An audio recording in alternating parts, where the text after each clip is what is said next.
Welcome to Hope for Today, a weekly Bible teaching program that will bring you hope for every day.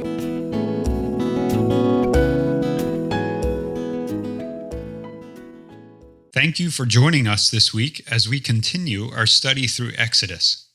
As we are going through this section of Exodus, don't lose sight of the big picture. Some of these chapters are filled with lots of small details, and sometimes we wonder why all this information is in the Bible. If you start to feel that way, remember where this fits in God's story. God is building a kingdom, and He will redeem what was lost to sin.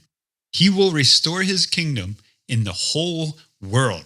We know the children of Israel go on and fall away from the true God.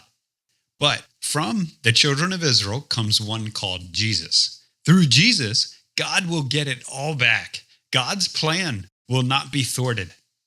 I give you this short intro to remind you of the big picture. God's plan will be accomplished. He was working then, and He still is at work, despite how things appear. I thank you again for joining us here on Hope for Today. Let's go now with Bible teacher J. Mark for a closer look at today's lesson. What do you think of this statement? All people everywhere are searching for God. I believe that statement's true. A follow-up question is, where can they find Him? Where can they find God? Where can they meet Him? The meeting place with God is where God said, "There I will meet with you." Now you may recall that people in Bible times built altars as meeting places. When Abraham first came into the land promised to him by the Lord, he built an altar at Shechem and he worshiped God. And then he built other altars at Bethel and at Hebron. And you may remember Elijah built an altar on the top of Mount Carmel when he called the people of Israel to a decision regarding the worship of Baal or the worship of the true God. Perhaps you remember that dramatic contest when the true God, Jehovah, answered Elijah by fire. That fire consumed everything. It consumed the sacrifice, the wood, the stones, the water in the trench, and even the dust of the ground. Well, between Abraham and Elijah was Moses. On Mount Sinai, he received instructions on how to build a dwelling place for God. The meeting place with God. That's our title for today's study, The Meeting Place. You know, some people today travel a long way to visit a holy site.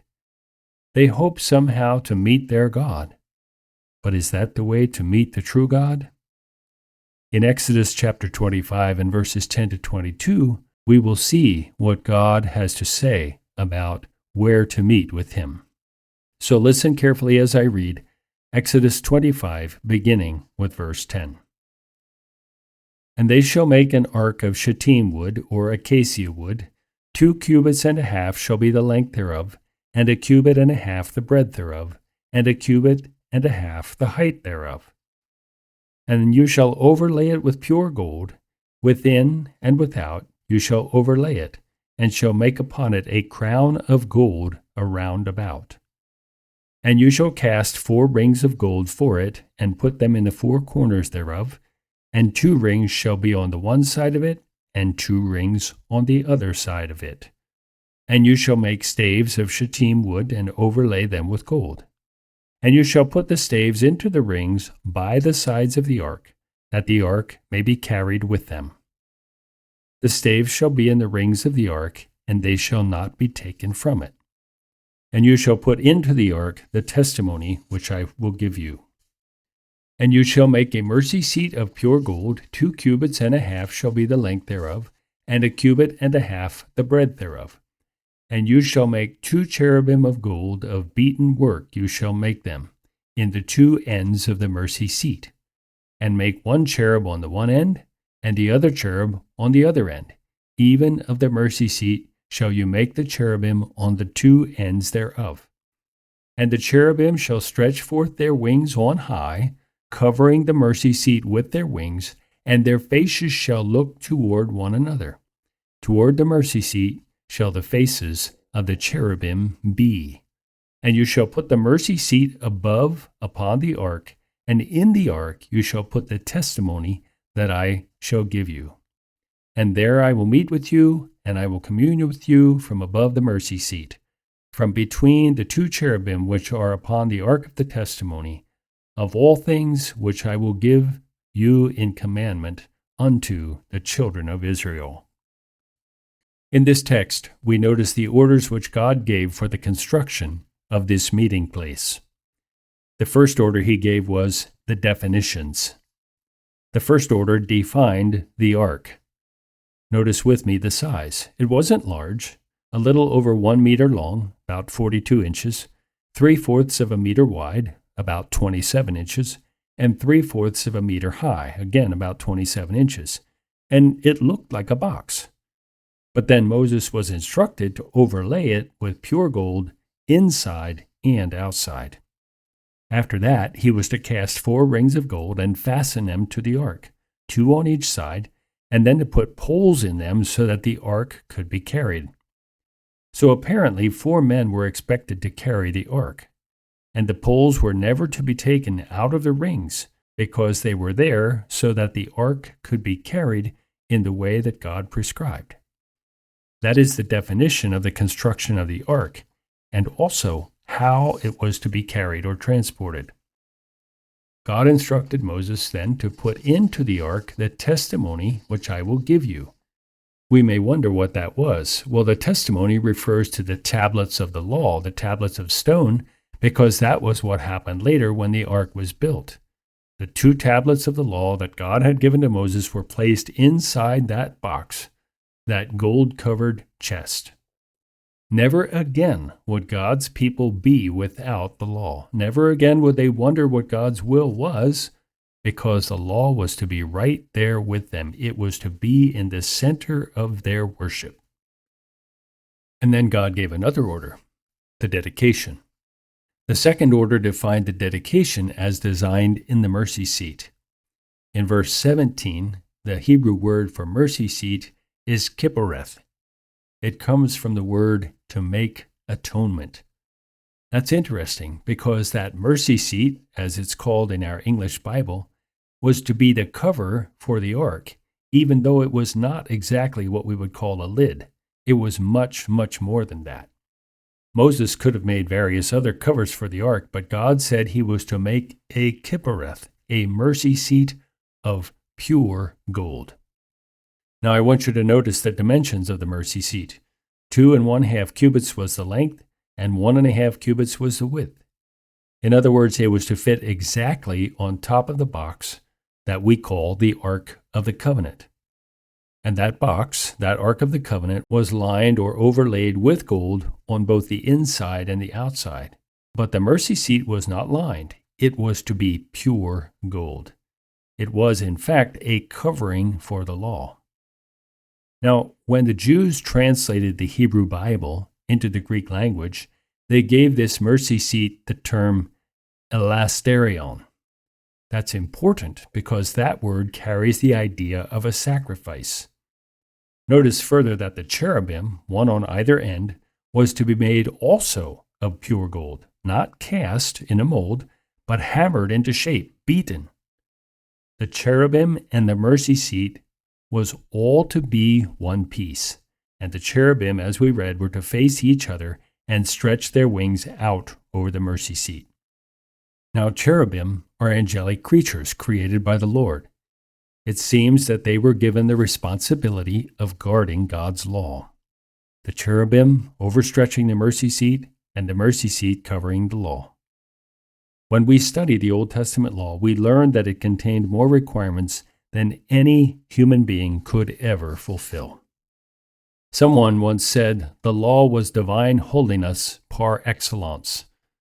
So there was the mercy seat over the Ark of the Covenant because God knew that no human being could ever attain through works the holiness that was described in the law.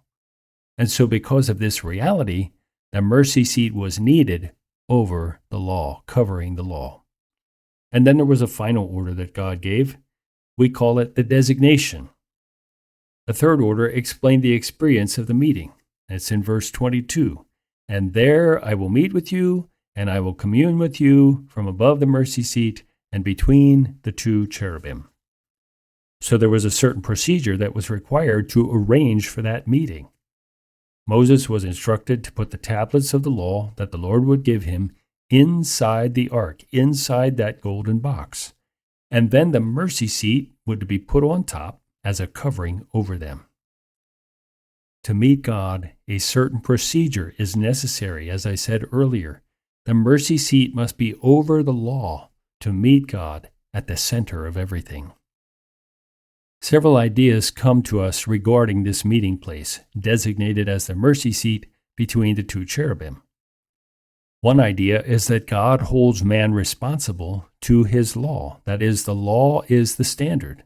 The law is there at the meeting place, and it outlines the criteria or the standards for meeting with God.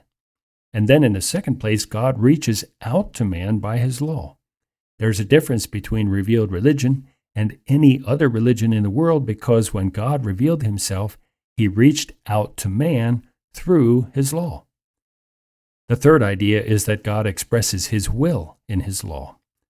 The people of Israel, as I said earlier, would never need to wonder what God wanted, because God's law was right there in the Ark of the Covenant in the midst of the camp of Israel.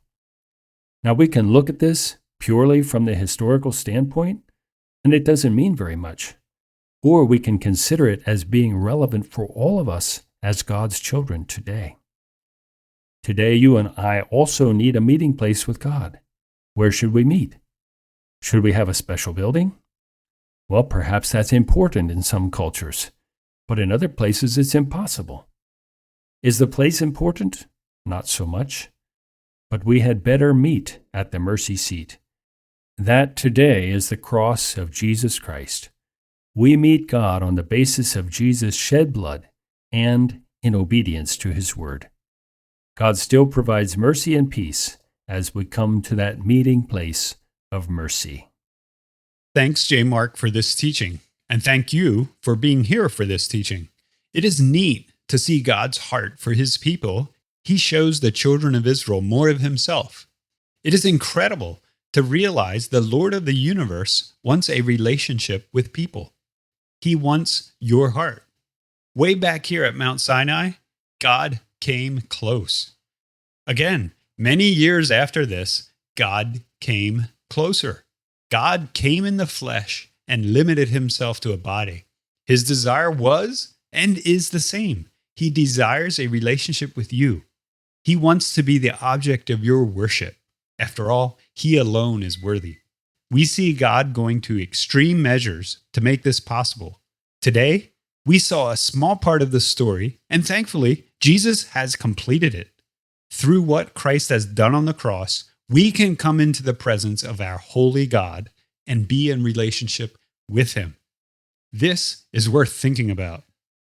If you'd like a copy of today's teaching, or if you'd like to contact us for any reason, here are a few ways you can reach us. The best way is through email. Our email is hope@heraldsofhope.org.